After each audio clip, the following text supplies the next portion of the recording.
Good morning, traders. Welcome back to Bulls, Bears, and the Bell. Let's get into the numbers. Good morning, and we need to get into them fast because this is, well, it's a high-stakes, high-volatility session shaping up. It really is. Our mission today is to dive into Yeah. this confluence of delayed macro data and critical earnings. Right. It's a perfect storm. Right. We are looking at a market being pulled in two completely different directions. So what are those two dominant forces we're tracking? On one hand, you have the soft pivot narrative coming out of the FOMC minutes. That's the big macro story. And on the other? The AI echo chamber. Pure, unadulterated momentum from tech earnings.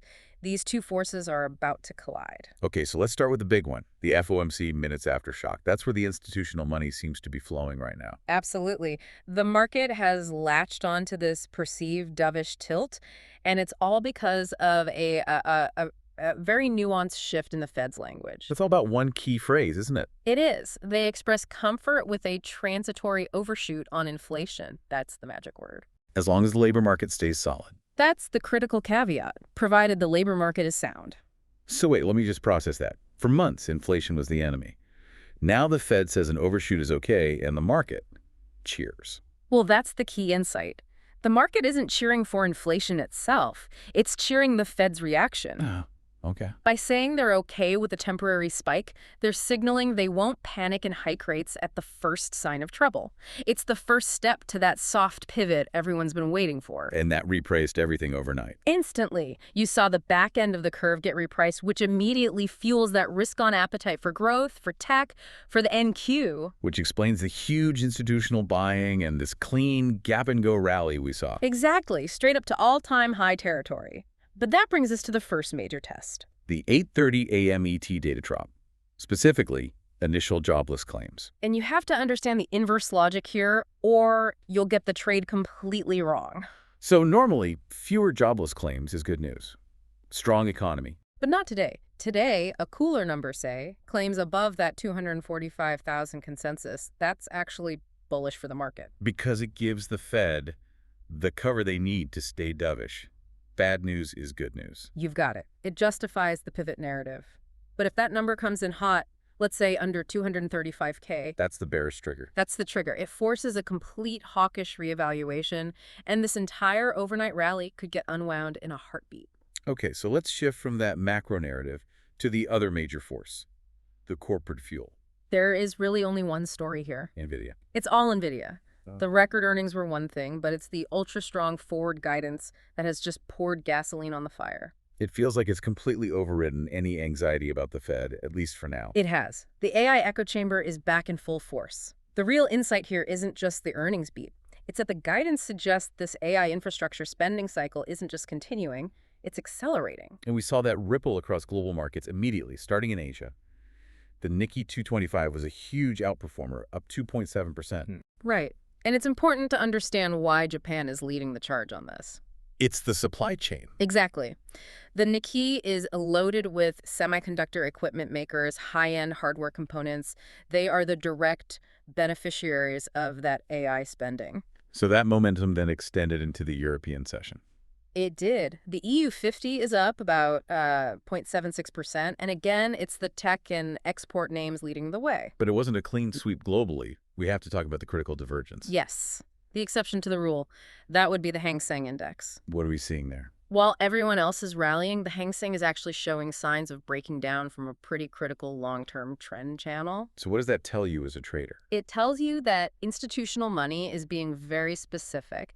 They are buying the global AI theme, but they are actively selling or avoiding China-related risk.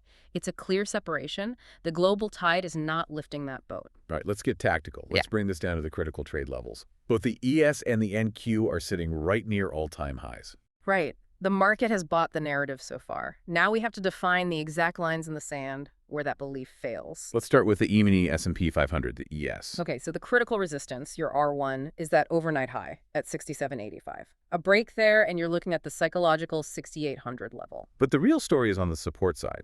Let's talk about S1 at 67.22. Why is that level so important? It's absolutely crucial. 67.22 was the previous session's high. It was the old all-time high. When you break a level like that, it must become support. It'd have to hold. It has to hold. If we break back below 6722, it's a huge tell. It means the institutional commitment to this rally is weak. It's a failure of follow-through. And if that level fails, the trapdoor opens down to S2, the gap fill target at 66.98. Which would be a full rejection of the entire FOMC rally, a complete reset. Now let's move to the leader, the E-mini Nasdaq 100, the NQ. It's even more extended. It is. The new ATH resistance, R1, is up at 27,150. Your key pivot, the area where traders will manage risk, is 26,950. If we lose that pivot, that opens up a pretty significant slide. It does. But the real professional line in the sand, the S1 support, is 26,800. Why that level specifically? For a high beta leader like the NQ, if it can't even hold 26,800, that's the first major warning shot that this AI momentum is fading. And the ultimate breakdown point, the structural level. That's S2, way down at 26,520. And that's not a random number. It lines up perfectly with the 50-period moving average on the 4-hour chart. A level that every long-term player is watching. Exactly. Breaking a major moving average like that signals the rally was a trap. So until S1 is violated on both ES and NQ, the actionable stance is clear. Buy the dip. You buy the dip. Let's really hammer home the risk at 8:30 a.m. ET. This isn't just one report. This is a cluster of market-moving data hitting all at once. It's an extraordinary volatility event. It's rare. You have the long-delayed September jobs report, you have the October CPI report, headline and core, and you have the weekly jobless claims. So jobs and CPI hitting at the exact same time. How do you possibly trade that? How do you process conflicting signals in real time? The pro move is to ignore equities for the first few seconds. You watch the U.S. Treasury market. Specifically the yields. The 2-year and the 10-year. They will tell you the market's interpretation instantly. If yields spike, the data is being read as hawkish. If yields fall, it's dovish. That gives you your initial directional bias. Okay, let's game out the scenarios. What's the best possible outcome for stocks? The soft landing ticket. The dream scenario is divergence. You want a strong, healthy jobs report, but you want a cooling inflation print from CPI. So growth without the inflation pressure. That's the one. It confirms the economy is strong, but doesn't force the Fed to tighten. And the nightmare scenario that causes a sharp reversal. That's convergence. A hot jobs report and a hot CPI print. That is the worst possible outcome. Because it completely kills the soft pivot idea. It takes it off the table. It puts aggressive tightening right back in the conversation and would likely crush this NQ rally. Now, beyond the macro, we also have some critical corporate signals. First up, Walmart earnings. The ultimate consumer barometer. Look, the consensus EPS is somewhere between 52 and 60 cents, but you have to look past the headline number. What are the key details to watch? 2 things. Same-store sales, which is really about foot traffic, and gross margin commentary. If margins are getting squeezed or traffic is slowing, it's a huge red flag. It tells you the low to middle income consumer is finally starting to crack under pressure. And if Walmart confirms that consumer stress, it will weigh on the entire retail sector no matter what NVDA does. And then also at 8:30, we get the Philadelphia Fed Index. Our manufacturing signal. Consensus is for another deep contraction, somewhere around -3. So what are we looking for there? Any beat on that number. If it comes in better than expected, closer to 0, or dare I say positive, that would be a massive confirmation for the soft landing thesis. It would suggest the industrial side of the economy is bottoming out. Exactly. And don't forget, we also have names like GE Vernova moving sharply on a big win deal, so there's still single stock news that can drive focus. Okay, before we lay out the primary hypothesis, let's do a quick cross-asset check, because the picture here is a little bit messy. It's complex. Not everything is confirming the bullish equity move. Look at the DXY, the dollar index. That's firming. It's firming, which tells you that some of that underlying hawkish Fed language is still providing a floor for the dollar. It's a point of conflict. Meanwhile, WTI crude has a strong bid.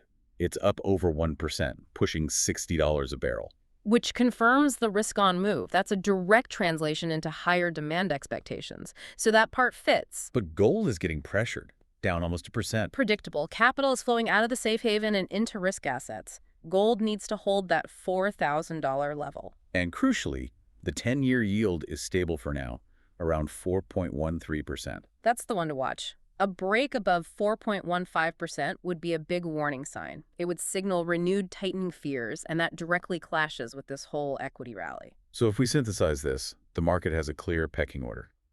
It's strong tech growth over dollar strength, over yield firmness, over gold pressure. And that brings us to the primary hypothesis for the session. I'm calling it the consumer versus manufacturing battle. The market comes in with this strong AI-fueled bias, but it all comes down to the fundamentals from Walmart and the Philly Fed. Exactly. They will determine if this rally has legs. So let's define the triggers. What's the bullish scenario trigger? The bull case is clear. Walmart has to show resilient margins and traffic. A&D, the Philly Fed number, needs to beat that contraction consensus. If you get both, you stay long tech, you stay long cyclicals. On the bearish trigger. If Walmart confirms that the consumer is in trouble, or if the Philly Fed shows an even deeper contraction. If that happens, the soft landing narrative dies, and you immediately look for defensive rotation. So the structural bias is rewarding growth, but it's walking on a knife's edge. It is. And here's the final thought I'll leave you with.